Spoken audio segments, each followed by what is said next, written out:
Hey everyone, S Freezy back for our fourth deck tech video. This time, the commander is an angel devouring demon who created the vampires on Innistrad. Shilgengar, Sire of Famine, is an extreme baddie and one of the best designs from Modern Horizons 3. Because he has so many synergies, let's just get right into it. Alright, here we go. Shilgengar, Sire of Famine, 3 black for legendary creature, Elder Demon. It's a flying 6/6 with sacrifice another creature, create a blood token.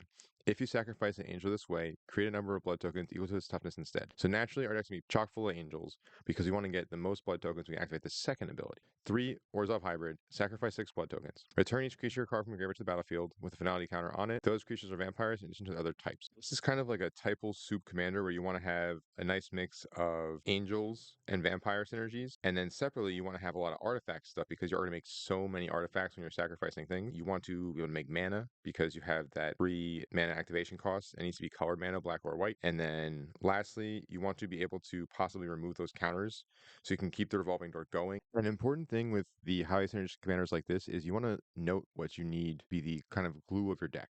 So in this case, we're bringing back a whole slew of creatures. So most of our, what would usually be spell effects are going to be on a creature. We're running creatures that search for other creatures, search for enchantments, blow up stuff. We really want to make sure that if we're having an effect, if we can find it on a creature, we'll put in that version in our deck. Secondly, one thing I noticed with this deck is, despite it being kind of a reanimator strategy, that effect comes from our commander, so we're not running many reanimate cards. We're instead running a package to support that reanimation stuff that we're going to be doing anyway. Some of the best stuff is just creatures that will put themselves in the yard. Troll of Khazad-dûm is great. It lets you hit your land drop, and when it gets reanimated, it's going to be a 6/5 that has super menace. We're also running Eagles of the North for a similar reason. You can cycle it for planes, and then if you reanimate this at instant speed with your commander, you can just murder a bunch of attackers because you'll give your entire team first strike. Even better is Angel of the Ruins. It's a flying 5/7. When it enters, you can exile the 2 target artifacts or enchantments, and it's got plane cycling. So again, it helps with your land drops, and it gets in the yard. And this one is also notably an artifact, and that 7 toughness means if you sacrifice it, it will already give you enough blood tokens to activate Shilgengar. This is probably a standout for one card that should go in almost every Shilgengar deck. It does what you want to be doing, and it's also super cheap. Next, we have another all-star for this deck, Angel of Suffering, 3 black for a Nightmare Angel. It's a 5/3 flyer. If damage would be dealt to you, prevent that damage and mill twice that many cards. This effect could be catastrophic in a deck where we didn't have a sack outlet as a commander, but this will help us just turbo mill our deck so that when we want to bring everything back, we can easily do so. Don't forget, until you're facing actual lethal in terms of deck size, this effect can really help you tank a large hit in the early to mid game where you'll take no damage from even like a 20 power attack and just really enable your strategy. I mentioned we want these mill effects on creatures when possible, so we're also running Overlord of the Baelmer. It's 3 and 2 black, but you're often casting it for its impending cost instead, and when it enters or attacks, you can mill 4 cards, then return a non-avatar creature card, give it to your hand. We're running Violent Tumor. It's 2 and 2 black for a zombie warlock with Death Touch, 8 ETBs, and you can entomb a card. Doesn't have to be a creature, but for our purposes it will be. And then this will give you a body to sacrifice for your commander while just making sure you can get a big creature in your yard every time. We're also running Buried Alive, which shines in this deck more than others. It's 2 and a black for a sorcery where you can entomb 3 creature cards only in your yard. But again, that's what we want, and we have a lot of big targets, and we know we're going to see them when we play our commander. One of the only other self-mill angels is Firja, Judge of Valor.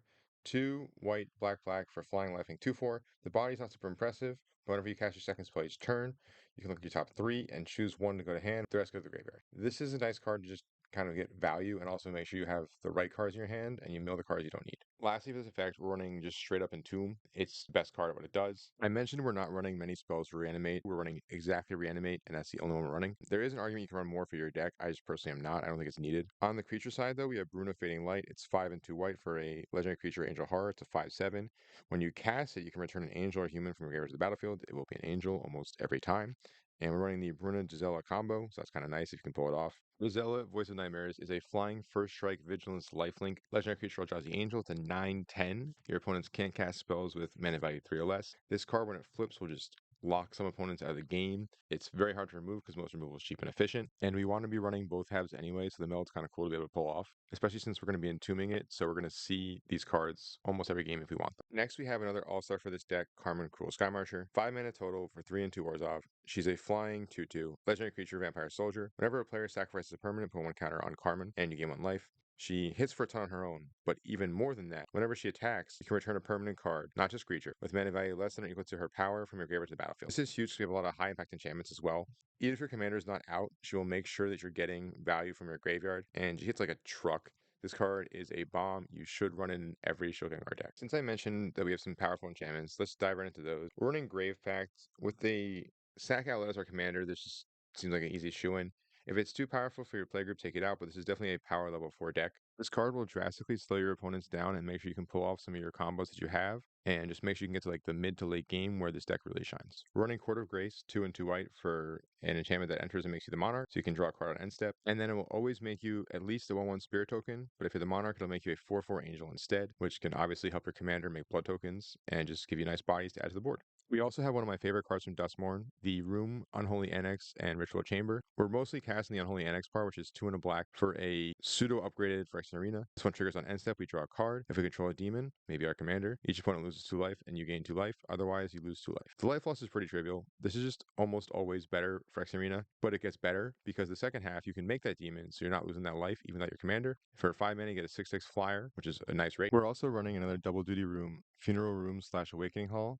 The first half lets us drain for our infinite combo, and then the second half lets us have a backup option to reanimate our entire team if we can't use our commander for some reason. As a nice self-mill and card selection piece, we're running Ripples of Undeath. To help us find these enchantments, we're running Moonblessed Cleric, a 3-drop that enters and puts an enchantment on top of our library. I mentioned before that we're running creatures for spell slots in this deck, and that separately we're a power level 4. So we're running a couple tutor effects in Ranger Captain of Eos, Stoneforge Mystic, and Urza Saga. Ranger Captain pulls double duty as both a tutor and a way to stop your opponents from moving your board. Make sure to pop him on the opponent you suspect will have the Wrath. For Ranger Captain, we have the Wayfarer as a catch-up ramp piece and Skullclamp player, Stitcher Supplier for self-mill, Guide of Souls, and Esper Sentinel. The Supplier helps mill us. Esper Sentinel helps us draw cards, and it's artifact for artifact synergies. But the most important one here is Guide of Souls. It just makes our creatures into angels, it gives us energy counters, we gain life. Making them into angels makes them sacrifice for more blood tokens. But this pump also transforms some of our smaller creatures into actual threats that can attack for damage in the air. A 1-drop that also overlaps for Urza Saga is Hex Parasite. It's 1 colorless for 1/1, but the effect's what's important. You can remove the X counters from target permanent. For each counter removed this way, it gets +1/+1, and that costs X and Phyrexian Black. We're only going to ever remove 1 for the most part for our stuff. So for 2 life and 1 mana, you can remove a finality counter from a creature that came back. This will help ensure that our commander's effect can be used multiple times, not just once. The other Saga targets are Nile Spellbomb, Wayfarer's Bauble, Soul Ring, and Skullclamp. Spellbomb just cycles, kind of nice to have in the deck. Bauble helps us ramp for our commander, so does Soul Ring. Skullclamp is huge in this deck because we not only have a lot of X1s, but it's through by Saga or through Stoneforge Mystic, and even if we equip it to a larger creature, we can still sacrifice it for our commander to draw those cards. Now for Stoneforge targets, we have Lion Sash, Skullclamp, and Sword of Hearth and Home. The first one you should always get is Sword of Hearth and Home because it lets you re-trigger Stoneforge or any other ETBs, which your deck is chock full of, and will also help you ramp with untapped lands. This will let you eventually be able to cast your commander and activate him in the same turn. Lastly, we have Skullclamp, which is just extra nice as a doubly tutorable target. Now let's get to one of the main parts of this deck, the creatures. We have Knight of the White Orchid for ramp, as well as Solemn Simulacrum, which is extra nice because we can sacrifice it immediately and get it back for even more value. We have 3 additional card draw creatures. The first is Archivist of Ogmaw, a flash 2/2 for 2 that whenever an opponent searches their library, you draw a card and gain 1 life. The flash is nice to respond to like a fetch being cracked or an opponent searching out for a land. So if you're playing any green player, this will draw you a ton of cards. Inspiring Overseers, 2 and a white for a flying 2/1 that when ETBs, you gain 1 life, draw a card. This will get in for little bits of damage, and you can skull clamp it and flicker it as well. Next we have Fireman Commando, 3 and a white for a flying 4/3 Angel Soldier. Whenever you attack with 2 more creatures, draw a card. Whenever another player attacks with 2 more creatures, they draw a card when those creatures attack you. This will incentivize your opponents to attack other players, and on top of that, when you attack, which you often will with your army of flyers, you can draw cards. We have Battle Angels of Tyr and Herald of the Host. These are both flying 4/4s of Myriad, and that's what's important. This will give you angel bodies to then sacrifice to make a ton of blood tokens each time that they attack. Of the two, the Battle Angels of Tyr is definitely the better. It's cheaper and it has additional effects on attack. Both these cards are a must as they make sure you always have tons of blood tokens lying around, but they're also just fine attackers. Next we have Sarah's Emissary. It's 4 and 3 white for a angel 7/7 with flying. When it enters, choose a card type. You increase your control protection from the chosen type. This card is huge in breaking board stalls. It stops removal from targeting your stuff. It also lets you crack through for lethal and stops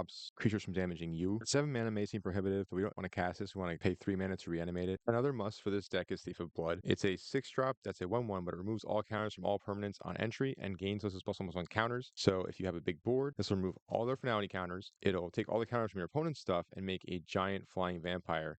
Thief of Blood goes infinite with Priest of Gix, your commander, and a 4 or greater toughness Angels of Sacrifice. For removal on a body, we have Solitude, 3 and 2 white for a 3/2 lifelink. It's got that evoke cost. You can get it back very easily. You can sacrifice it when it's evoked, and we're going to abuse that ETB as much as we possibly can. We're also running Necron Deathmark. It's removal on a body and also mill for ourselves. We're also running Lorena the Third Path for her ATB. She's a 2 white, 2/1 with Vigilance, meaning you can sack her to Skull Clamp. She also destroys artifacts and enchantments, and when you tap her, you and target opponent each draw a card. We're running Braids of Risen Nightmare, 1 and 2 black for a 3/3. As you near your end step, you may sacrifice an artifact, creature, enchantment, land, or planeswalker. If you do, each opponent may sacrifice a permanent that shares a card type with it. If they don't, for each opponent, they lose 2 life and you draw a card. This will let you sacrifice your blood tokens or one of your innocuous creatures to make our opponents lose life and we can draw cards. Next, we have Lotho Corrupt Sheriff, Warsaw for a 2/1. Whenever a player casts a second spell each turn, you lose 1 life for Grave's Judge token. This will let us ramp into our commander's activation cost, as well as give us a body for Skull Clamp. Those and other tokens will help us enable Mirkwood Bats, flying 2/3. Whenever you create or sacrifice a token, each opponent loses 1 life. This is going to be one of our drain effects for Infinites, and just is generally good value in this deck because we are making the most tokens. The fact that it's a bat is also kind of nice and it fits the theme. Next, we have Marionette Apprentice, 1 and a black. Fabricate 1, so you can make a servo artifact creature token. Whenever another creature or artifact you control is put into the grave from the battlefield, each opponent loses 1 life. This counts our treasures, blood, creatures, and also makes 2 bodies itself whenever you cast it or get it back from the graveyard. Next, we have Alarm Bloodcaster, 1 and a black for a flying 2/1 vampire wizard. Whenever it or another non-token creature you control dies, create a blood token, and it'll flip into a 3/3 with flying that animates your blood tokens with flying and haste once per combat on your turn. This is mostly here to just give us additional artifact production value and give us additional blood tokens. Blood tokens are nice because they have the added value of being able to be cracked to put a giant creature in the yard. But if we have maybe a land in him and want to play for that turn, we can use Containment Construct to discard it into exile and then play that card. This is an artifact for those synergies, but it also lets us use our blood tokens to actually accrue value even outside of our commander. Lastly, for a value reanimated target, we have Angel of Despair to just blow up some stuff. Also, we have Talisman of Hierarchy, Arcane Signet, and Mindstone for ramp in the early game. And for both artifact synergy and ramp, we have Smothering Tithe, 3 and a white. Whenever opponent draws a card, that player may pay 2. If the player doesn't, create a treasure token. This will turbocharge our deck's mana production, but also give us artifact tokens to sacrifice to drain our opponents from. We don't have green ramp, and we're a white-based artifact deck. We want this card in our deck. Now for removal. Path to Exile and Source of Clash is generally good. Daily Relic slightly worse in this deck because we're not often playing our commander on turn 5. We're usually waiting until we can also use the activation. Anguish I'm making is just generally good, hits everything. I like Price of Fame as a way to enable our graveyard strategy, but also you know your opponent's going to have at least 1 legendary creature per person. Toxic Deluge and Dam are our dwarves of choice. Dam is nice because you can also just snipe a single target. The last bit of removal comes in the form of MDFCs. Fellow Profane and Witch Enchanter will hit creatures, planeswalkers, and enchantments or artifacts. Witch Enchanter is also nice, so you can bring it back with your animate effects, and that will bring us in a land. So our commander's a sack outlet. We're going to be running Maliki Rebirth to make sure we can save our creatures. We've also got Nesting Grounds to give our opponents those pesky finality counters. Maria's Call is an awesome MDFC that gives our stuff indestructible. It's not an angel, but then separately, because it's 2 4/4 angels that will alone give us enough toughness to sacrifice for blood tokens to activate our commander's ability. Aghademon's Awakening is an MDFC that's our final reanimation effect. Our curve is very spread out, so we'll often get the maximized targets of this. Because we are sacrificing a lot of creatures, Spymaster's Vault is a must. It'll help us connive and put more things in the yard, but also grow creatures. While this deck does have combos, it's at its core a combat-based deck, and you're going to attack with a lot of flyers, so we're running Minas Tirith as well. We got Takanuma Abandoned Mire to help with that mill, as well as Shadowy Backstreet, our Surveil land. Phyrexian Tower to possibly ramp out our commander with the activation. Urza Saga because we again are making a ton of artifacts, so those constructs will be massive, and it'll also allow us to get key pieces like Skull Clamp. Field of the Dead is huge here because we have so many different unique lands, and then separately we want to have the bodies to sacrifice. For budget, you can definitely move away from the Field of the Dead / utility land mana base and go more into ramping with basic. We're running Fabled Passage and Marsh Flats, and then lastly we're doing Cabal Coffers and Urborg stuff because we're in black. We're running Boggart Trawler for some grave hit and an additional creature to flip over, and lastly Flagstones of Tricair so that we can sacrifice the praise for almost guaranteed value. The rest of the lands aren't super relevant. It's just a mix of black-white fixing and a lot of basics because we have that sort of hearth at home. The deck is super sweet. It's oozing with synergy and flavor, and you get to attack with giant flyers, reanimate stuff, have artifact synergies. There's so much you can do with Shilgengar that's bound to be a fun deck for almost any player. I hope you guys like this deck tech. Remember, you can find me at Commander Wendy's or as Freezy on YouTube, and like, comment, and subscribe. Let me know if you want to see any commanders for the near future. Remember to stay frosty, my friends.